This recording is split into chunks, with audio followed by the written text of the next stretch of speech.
Olá, seja muito bem-vindo, bem-vinda à nossa série sobre liderança e gestão. Nós temos abordado aqui diversos temas e hoje a gente vai falar de um tema muito importante também, relacionado com a governança condominial, ok? Então, fiquem, né, aqui até o final, né, dessa conversa, que ela vai ser muito interessante. E lembrando que após você assistir essa aula, nós temos preparado para você um guia de estudos para que você recordar, né, o que foi dito aqui na aula e pôr em prática também. Quer dizer, então esse guia ele serve como complemento para que você possa praticar também, né, os conteúdos aqui, né, que a gente desenvolve com vocês. Tá?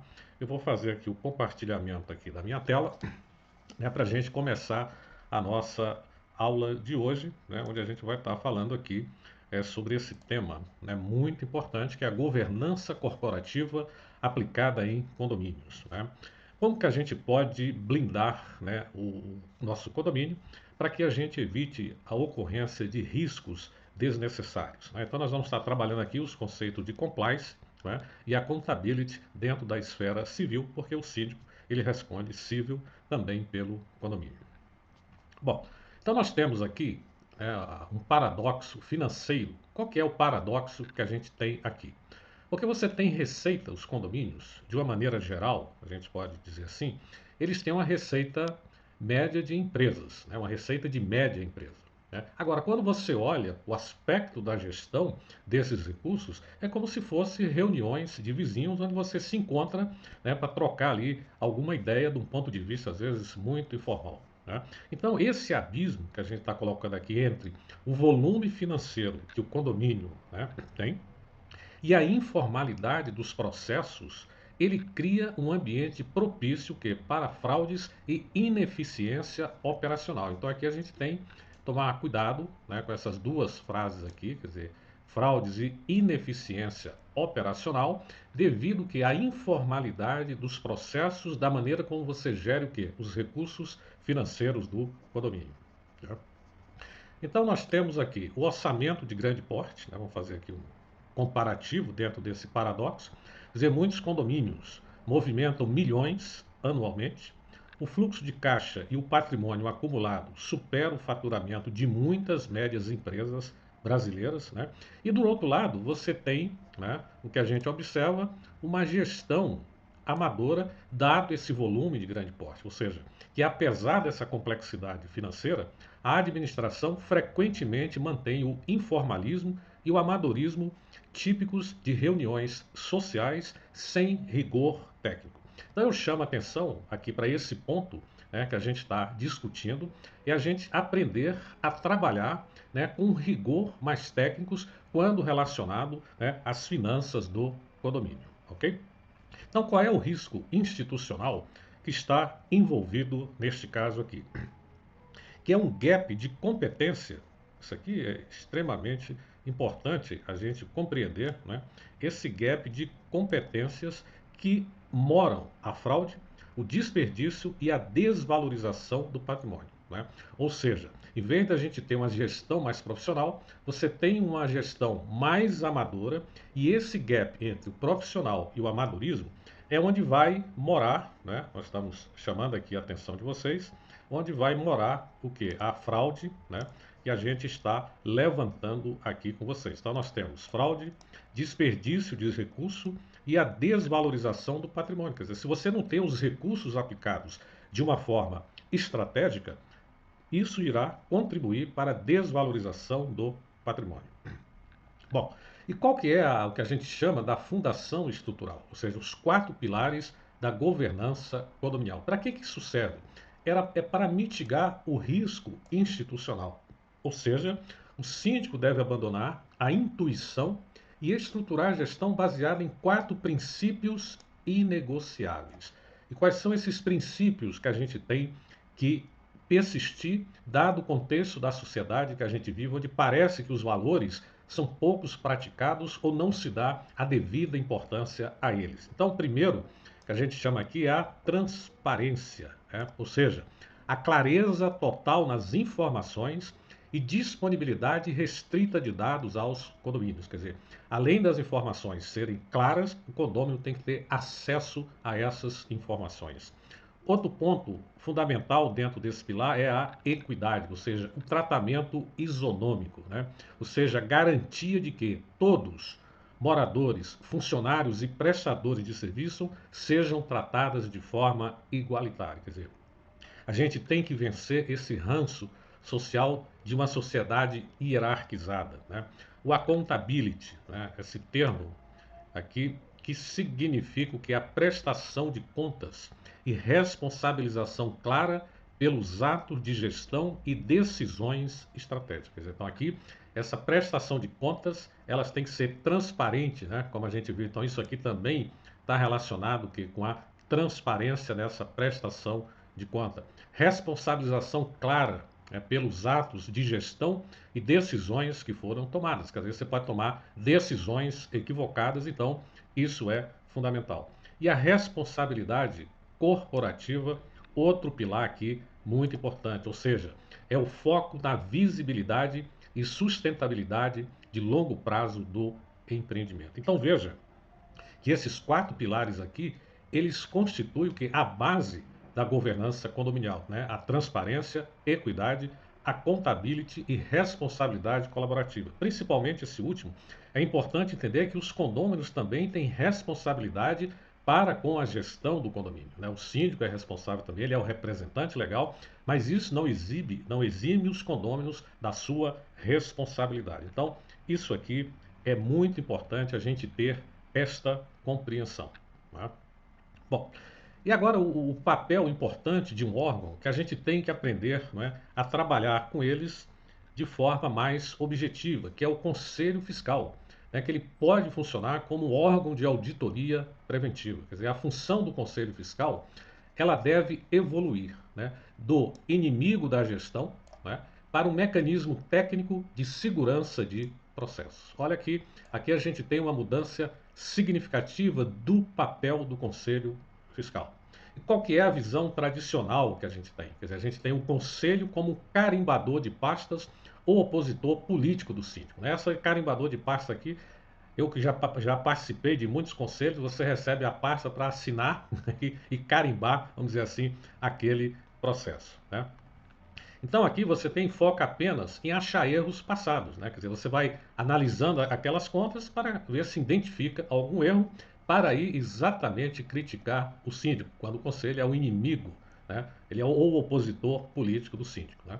E dentro de uma visão de governança, né, que é o contrário da visão tradicional, o conselho como auditor preventivo, né? Quer dizer, em vez de você contratar uma auditoria externa, o conselho ele pode fazer esse papel de forma preventiva, ou seja, com o objetivo de garantir a segurança dos processos internos e apoiar a gestão na blindagem contra riscos. Então veja que o Conselho Fiscal ele tem um papel fundamental, mas é importante dizer aqui que o síndico deve saber criar esse ambiente e valorizar o conselho, né? Eu, como síndico, sempre tive o conselho como meu braço direito nas grandes decisões para o condomínio, né? Então, o objetivo, né, final aqui da atuação do conselho não é travar a operação, mas conferir legitimidade, olha que coisa importante aqui, e segurança jurídica às decisões tomadas, né? Ou seja, você dá respaldo, né, ao papel do síndico. Ou seja, aqui eu chamo a atenção de vocês, mais uma vez, prestar atenção e valorizar o Conselho Fiscal, né, incentivá-los ou criar uma nova estrutura em que ele possa atuar como um auditor preventivo. Então, isso vai ser muito importante, né, na maneira como a gente vai tratar dessas questões condominiais, principalmente relacionado às finanças. Bom, e os protocolos de segurança 1, ou seja, o processo de compras e contratações. Quer dizer, isso aqui é uma etapa muito importante dentro da governança, ou seja, a implementação de processos de cotação cega elimina o conflito de interesse e garante o melhor valor de mercado, certo? Quer dizer, você não vai contratar porque o cara é conhecido de alguém, é porque foi indicação de uma pessoa importante, não. Você vai fazer uma contratação dentro dos processos legais, ou seja, Primeiro, a obrigatoriedade de cotação, quer dizer, estabelecer regras pétreas de, no mínimo, 3 orçamentos para qualquer contratação relevante, né? Mas de empresas que estejam aptas, né, a executar o serviço que o condomínio demanda. O 2 é o método do orçamento cego, ou seja, implementar sistema onde um fornecedor não tem acesso ao preço do outro durante a concorrência. Isso aqui é extremamente importante, porque se a pessoa tem acesso, né, ela já vai começar a fazer a sua manipulação, muitas vezes, de preço. Isso tem que ter muito cuidado por causa das obrigações trabalhistas. Às vezes, quando o preço é muito baixo, às vezes pode acontecer da empresa estar deixando de recolher algum tipo de imposto. E terceiro é a homologação, né? Então, essa homologação aqui, ela é importante.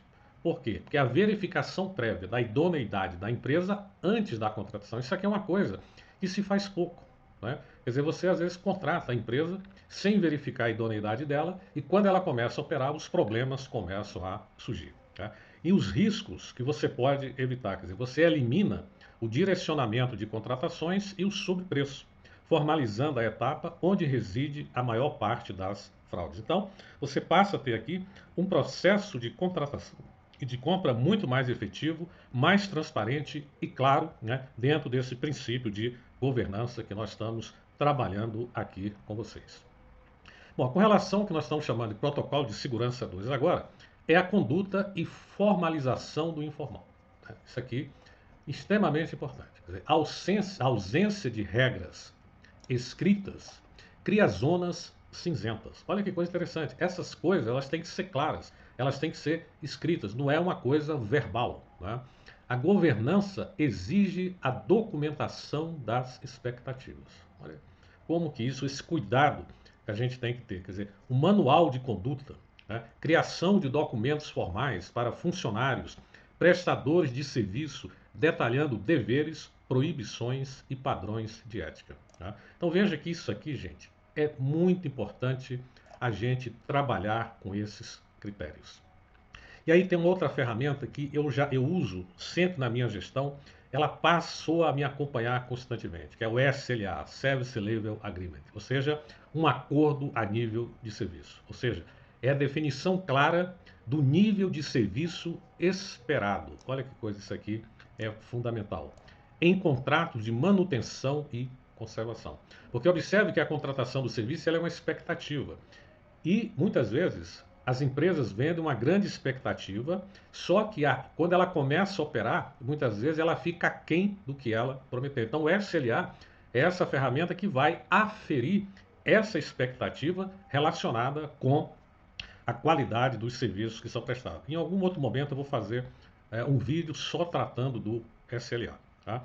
E o objetivo aqui é formalizar o informal, dentro desse processo que a gente está discutindo aqui. Ou seja, transformar acordos verbais e costumes tácitos em processos auditáveis e regras contratuais. Olha aqui.